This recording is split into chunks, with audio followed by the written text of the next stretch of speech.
Hello दोस्तों, बैलिज्म academy YouTube channel में आपका फिर से बहुत बहुत स्वागत है। दोस्तों, आज के इस वीडियो में हम मोस्ट इम्पॉर्टेंट क्वेश्चंस को सॉल्व करने वाले हैं, जो कि आपके यूपी टेट, सुपर टेट, साथ ही साथ आपके लेखपाल एग्जाम के लिए मोस्ट इम्पॉर्टेंट है। दोस्तों, यहाँ पर जितने भी क्वेश्चन सॉल्व करे जाएंगे, ये सारे क्वेश्चन आपके सिलेबस पर बेस्ड होंगे, साथ ही साथ आपके प्रीवियस ईयर क्वेश्चन पर बेस्ड होंगे। तो वीडियो को ध्यान से देखिएगा और वीडियो के लास्ट में जरूर बताइएगा कि आज के इस वीडियो में आपके कितने क्वेश्चन सही हुए। तो बिना देरी करते हुए चलिए शुरू करते हैं सबसे पहले क्वेश्चन से। सबसे पहला क्वेश्चन है, किसके जन्म दिवस पर प्रति वर्ष राष्ट्रीय दुग्ध दिवस मनाया जाता है? ऑप्शन आपके सामने है William Gaud, option B Norman Borlaug, option C Verghese Kurien या फिर ऑप्शन डी MS स्वामीनाथन। इसका सही आंसर हो जाएगा ऑप्शन सी वर्गीस कुरियन।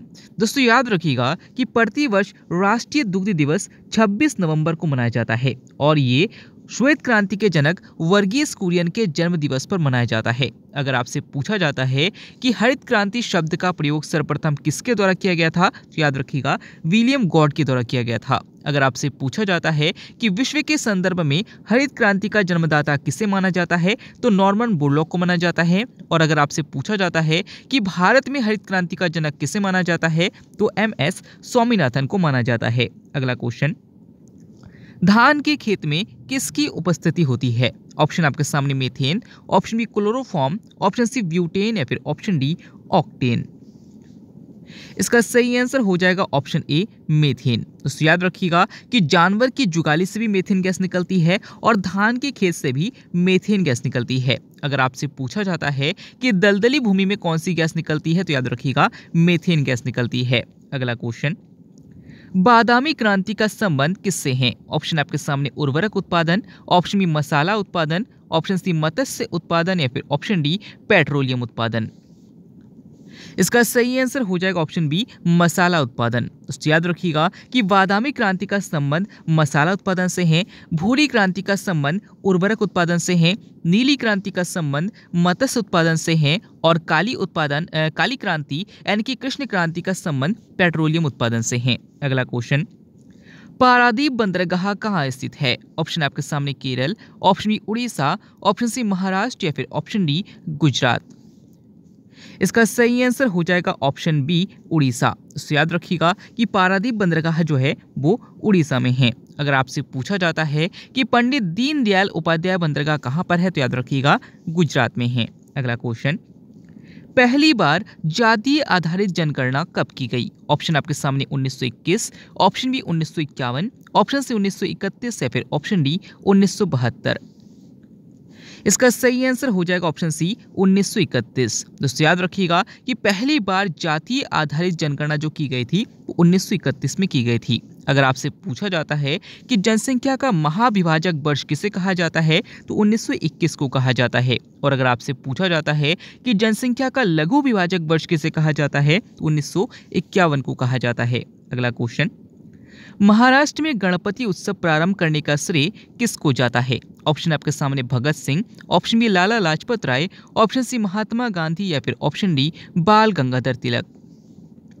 इसका सही आंसर हो जाएगा ऑप्शन डी बाल गंगाधर तिलक। तो याद रखिएगा कि महाराष्ट्र में गणपति उत्सव प्रारंभ करने का श्रेय बाल गंगाधर तिलक को जाता है। अगर आपसे पूछा जाता है कि भारतीय अशांति का जनक किसे माना जाता है, तो बाल गंगाधर तिलक को माना जाता है। और अगर आपसे पूछा जाता है कि स्वराज हमारा जन्मसिद्ध अधिकार है, इसका नारा किसने दिया था, तब भी आपका आंसर हो जाएगा बाल गंगाधर तिलक ने दिया था। अगला क्वेश्चन, बुलंद दरवाजा का निर्माण किसने करवाया था? ऑप्शन आपके सामने Ashok, option B Akbar, option C Harshavardhan या फिर ऑप्शन डी शाहजहां।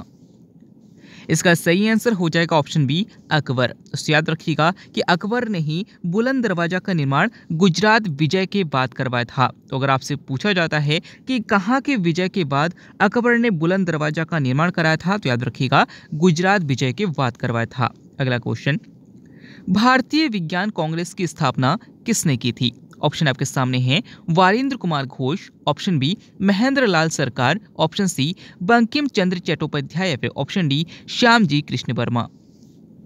इसका सही आंसर हो जाएगा ऑप्शन बी महेंद्र लाल सरकार। तो याद रखिएगा कि भारतीय विज्ञान कांग्रेस की स्थापना महेंद्र लाल सरकार के द्वारा की गई थी। अगला क्वेश्चन, राष्ट्रगीत को पहली बार कब गाया गया था? ऑप्शन आपके सामने है 1911, ऑप्शन बी 1896, ऑप्शन सी 1919 या फिर ऑप्शन डी 1892। इसका सही आंसर हो जाएगा ऑप्शन बी 1896। दोस्तों याद रखिएगा कि राष्ट्रीय गीत को पहली बार 1896 के कलकत्ता अधिवेशन में गाया गया था। और अगर आपसे पूछा जाता है कि राष्ट्रीय गान को पहली बार कब गाया गया था, तो याद रखिएगा 1911 के कलकत्ता अधिवेशन में गाया गया था। अगला क्वेश्चन, इंसुलिन मनुष्य के किस अंग से निकलता है? ऑप्शन आपके सामने आमाशय, ऑप्शन बी पित्ताशय, ऑप्शन सी अग्न्याशय या फिर ऑप्शन डी यकृत।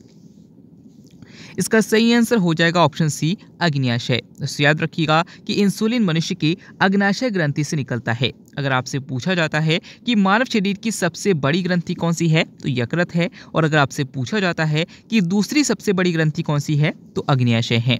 अगला क्वेश्चन, पर्यावरण मित्र पक्षी किसे कहा जाता है? ऑप्शन आपके सामने गौरिया, ऑप्शन बी गिद्ध, ऑप्शन सी गुंजन या फिर ऑप्शन डी शुतुरमुर्ग। इसका सही आंसर हो जाएगा ऑप्शन बी गिद्ध। तो याद रखिएगा कि पर्यावरण मित्र पक्षी गिद्ध को कहा जाता है। अगर आपसे पूछा जाता है कि गिद्ध संरक्षण अधिनियम कब आया था, तो याद रखिएगा 2006 में आया था। अगर आपसे पूछा जाता है कि एकमात्र ऐसी पक्षी कौन सी है जो पीछे की ओर उड़ता है, तो याद रखिएगा गुंजन पक्षी है, जिसे इंग्लिश में हमिंग बर्ड कहा जाता है। अगला क्वेश्चन, फलों की शर्करा किसे कहा जाता है? ऑप्शन आपके सामने glucose, option D fructose, option C sucrose या फिर ऑप्शन डी माल्टोज। इसका सही आंसर हो जाएगा ऑप्शन बी फ्रक्टोज। दोस्तों याद रखिएगा फ्रक्टोज को ही फलों की शर्करा यानी कि फ्रूट शुगर कहा जाता है, और ग्लूकोज को याद रखिएगा अंगूर की शर्करा यानी कि ग्रेप शुगर कहा जाता है। अगर आपसे पूछा जाता है कि गन्ने की शर्करा किसे कहा जाता है, तो याद रखिएगा सुक्रोज को कहा जाता है। अगला क्वेश्चन, दूध का पीएच मान कितना होता है? ऑप्शन आपके सामने 7.4, ऑप्शन बी 6.4, ऑप्शन सी 2.8 या फिर ऑप्शन डी 7। इसका सही आंसर हो जाएगा ऑप्शन बी 6.4। तो याद रखिएगा कि दूध का पीएच मान 6.4 होता है। अगर आपसे पूछा जाता है कि दूध में कौन सा अम्ल पाया जाता है, तो याद रखिएगा लैक्टिक अम्ल पाया जाता है। और अगर आपसे पूछा जाता है कि दूध की शुद्धता किससे मापा जाता है, तो याद रखिएगा लैक्टोमीटर से मापा जाता है। अगला क्वेश्चन, ब्लड कैंसर को आमतौर पर क्या कहा जाता है? ऑप्शन आपके सामने leucoderma, option B leukopenia, option C leukaemia या फिर ऑप्शन डी इनमें से कोई नहीं।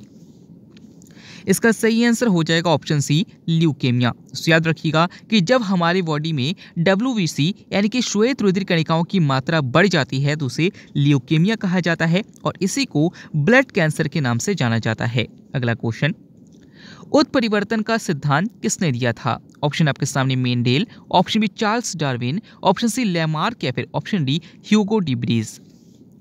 इसका सही आंसर हो जाएगा option D Hugo de Vries. तो याद रखिएगा कि उत्परिवर्तन का सिद्धांत ह्यूगो डी ब्रीज के द्वारा दिया गया था। अगर आपसे पूछा जाता है कि प्राकृतिक चयन का सिद्धांत किसने दिया था, तो याद रखिएगा चार्ल्स डार्विन ने दिया था। अगर आपसे पूछा जाता है कि अंगों के उपयोग और अनुप्रयोग का नियम किसने दिया था, तो याद रखिएगा लैमार्क ने दिया था।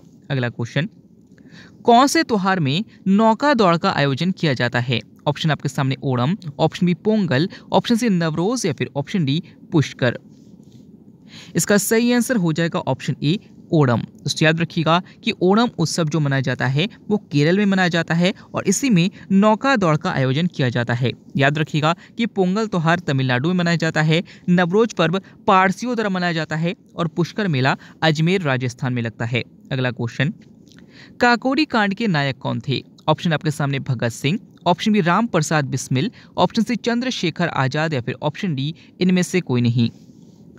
इसका सही आंसर हो जाएगा ऑप्शन बी राम प्रसाद बिस्मिल। दोस्तों याद रखिएगा कि काकोरी कांड के जो नायक थे वो राम प्रसाद बिस्मिल थे। अगर आपसे पूछा जाता है कि काकोरी कांड की घटना कब हुई थी, तो याद रखिएगा 1925 में हुई थी। और अगर आपसे पूछा जाता है कि काकोरी कांड का नाम बदलकर वर्तमान में क्या कर दिया गया है, तो याद रखिएगा काकोरी ट्रेन एक्शन कर दिया गया है। अगला क्वेश्चन, जानवरों की जुगाली से कौन सी गैस निकलती है? ऑप्शन आपके सामने nitrogen, option B methane, option C hydrogen या फिर ऑप्शन डी ब्यूटेन।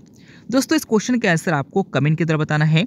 इस क्वेश्चन का आंसर मैंने इस वीडियो में बताया है, तो अगर आपने वीडियो को ध्यान से देखा होगा और समझा होगा तो आप इसका आंसर जरूर कर पाएंगे।